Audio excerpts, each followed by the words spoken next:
E neste vídeo, o retrato do hipócrita, um texto escrito pelo pastor Gesiel Gomes e publicado no jornal Mensageiro da Paz em novembro de 1981. A origem do vocábulo, identificando os hipócritas, seu retrato escrito, onde encontrá-los, como nos livrar deles e um caminho melhor.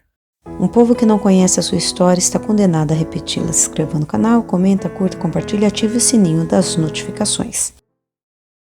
Religião que começa em hipocrisia, termina em apostasia, escreveu há bastante tempo William Spurtowey.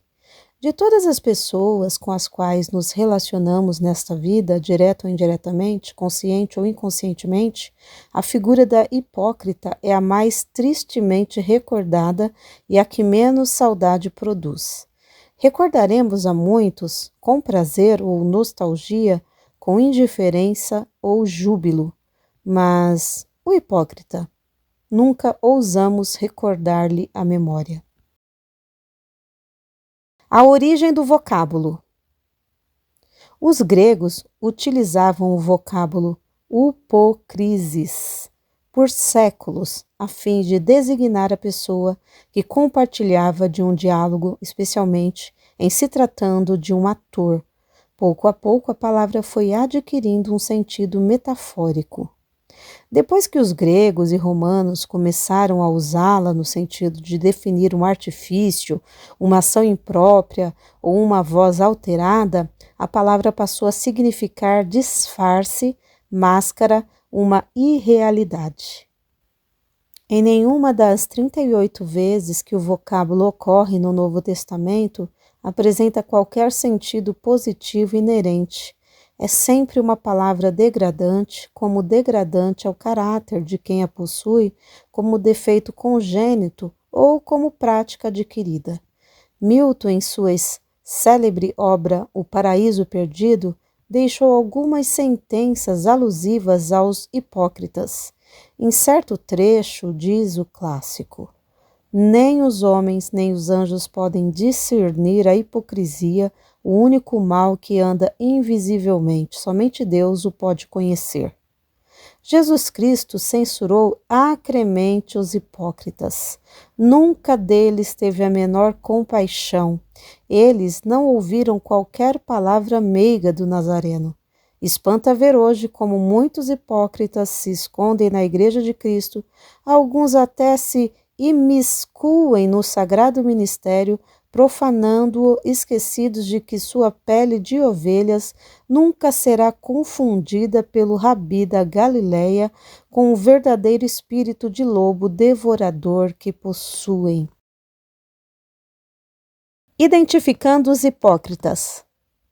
O hipócrita aperta a mão direita com um sorriso nos lábios e com a outra escreve cartas de acusação. É mestre em apunhalar aqueles a quem corteja e eventualmente saúda com o ósculo santo.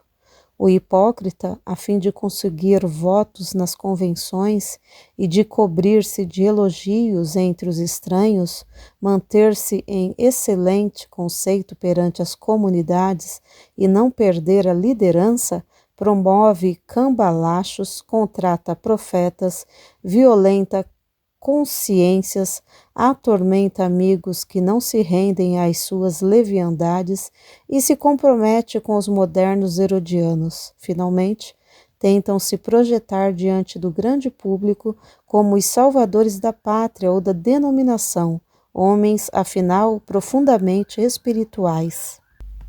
Os hipócritas, escreveu Thomas Adams, são como o vulcão da Sicília, tem fogo na boca e gelo nos pés.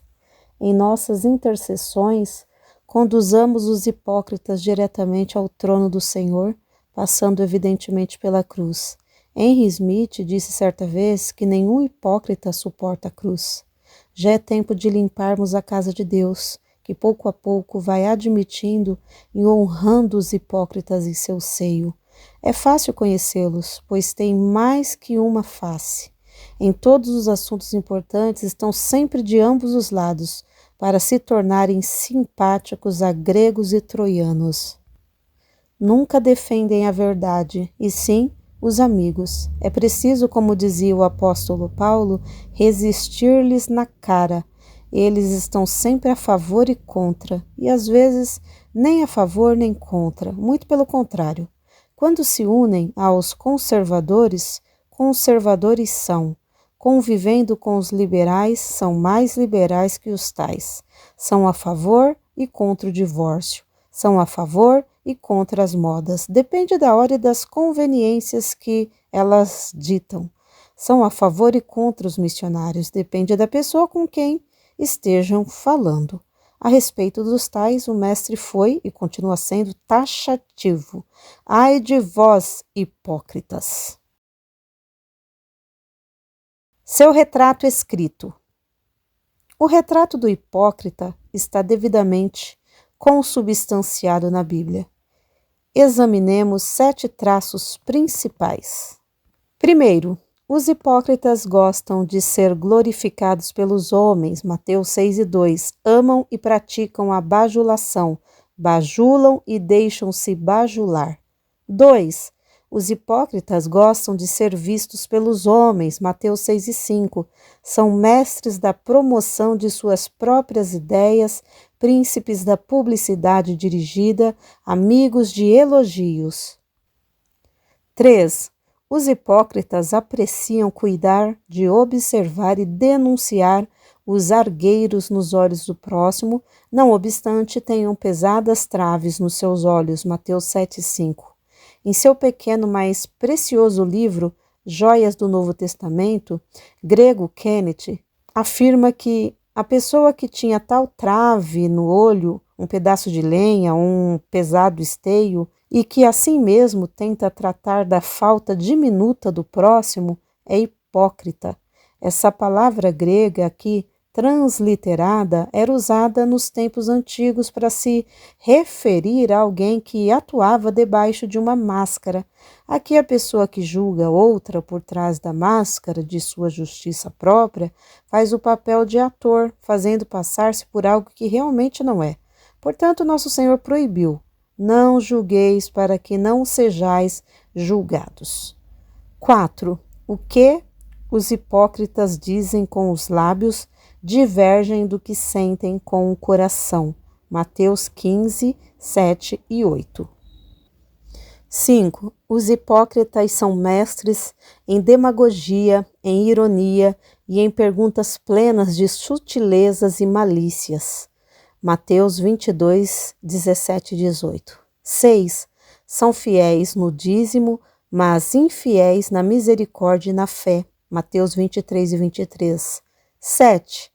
Os hipócritas coam um mosquito, mas engolem um camelo. Mateus 23 e 24. Devemos, portanto, ser cautelosos a fim de não cairmos em suas armadilhas. Que nunca lhes sigamos os exemplos, que nunca os imitemos, prevenidos inclusive que seu caráter e suas ações são de fácil assimilação. Onde encontrá-los? Existem hipócritas que vão aos congressos, convenções e confraternizações juvenis, principalmente nos cultos missionários, contribuem com gordas ofertas especiais que lhe dão boa promoção individual. Mas quando se encontram particularmente com os candidatos à missão, usam de todos os argumentos para demovê-los do intento de deixarem o país e se dedicarem à causa para a qual Deus, o Senhor de todos, os chamou. Desta sorte, aumentam as ofertas e diminuem os missionários. Existem hipócritas que publicamente dirigem palavras de encômio aos que abraçam a carreira ministerial, mas reservadamente estão fazendo verdadeiras lavagens cerebrais, impedindo os jovens e outros de seguirem a mais nobre das carreiras, o ministério do Senhor. Efésios 4:11. Existem hipócritas que nos saudam com um sorriso quando experimentamos algumas vitórias, mas na verdade estão azedos por dentro, ansiosos por nosso próximo fracasso. Existem hipócritas que estão nas tribunas pedindo ao povo que cumpra as leis, mas nos gabinetes estão desfrutando os interesses e direitos dos pequeninos. Os hipócritas dão ramos a Cristo no domingo e o crucificam durante a semana. Se o fizeram com Cristo, o que farão com os cristãos? Como nos livrar deles? Somente Deus nos livrará da língua, da pena, da demagogia, do caminho e da perfídia dos hipócritas. Vamos ao altar da oração pedir ao juiz do universo que nos mantenha a salvo de tão perversas criaturas, de tão cruéis inimigos. Sem hipócritas, o mundo seria melhor. Sem hipócritas, a igreja seria verdadeiramente o rebanho de Cristo, a noiva sem mácula nem ruga, eleita e preciosa, a escolhida do Senhor. Pedro exortou a que deixemos as armas da hipocrisia, isto é, toda malícia, engano, fingimento, invejas e murmurações. 1 de Pedro 2:1. Que o Espírito trabalhe aprofundando esta obra de saneamento espiritual. Que com isto aconteça, inclusive, uma obra transformadora na vida dos hipócritas, antes que sua consciência esteja definitivamente cauterizada. 1 de Timóteo 4:2. Em várias versões das Escrituras, Romanos 12:9 está assim traduzido: o amor seja sem hipocrisia. Amados do Senhor, lembremos que Jesus ensinou: acautelai-vos primeiro do fermento dos fariseus, que é a hipocrisia. A esperança dos hipócritas está descrita em João 8:13, 27:8. A morada dos hipócritas está definida em João 15:34. O prazer dos hipócritas está relatado em João 20:5. A recompensa dos hipócritas está anunciada em Isaías 33:14. Um caminho melhor. Clarence Jordan, em seu livro Sermão do Monte, afirmou que sinceridade absoluta é a marca principal do cristianismo. Temos que ser sinceros, ainda que isso signifique menos amigos e menos aplausos. Temos que viver espiritualmente em festa, mas com os asmos da sinceridade e da verdade. Basicamente, a palavra sincero significa sem cera, sem fingimento, sem artifícios. Assim deve ser a nossa vida. Sejamos o que fomos, falemos o que sentimos. Não sejamos como balanças falsas que têm 2 pesos e 2 medidas, pois isto, desde o princípio dos tempos, é abominação ao Senhor. Mantenhamos um alto padrão de vida para nos tornarmos dignos daquele que nos chamou para vivermos assentados nas regiões celestiais. O Evangelho é a forma mais sublime de viver, não apenas de conhecer ou de crer, mas de viver. Vamos vivê-la então. Adquira esse exemplar desse livro, ou virtual ou físico, vai fazer muito bem para você. E siga-nos também lá nas redes sociais, no Instagram e no Facebook. Deus abençoe e até o próximo vídeo. Porque nada podemos contra a verdade, senão pela verdade. Se você gostou desse vídeo, inscreva-se no canal, curta, compartilhe e ative o sininho das notificações.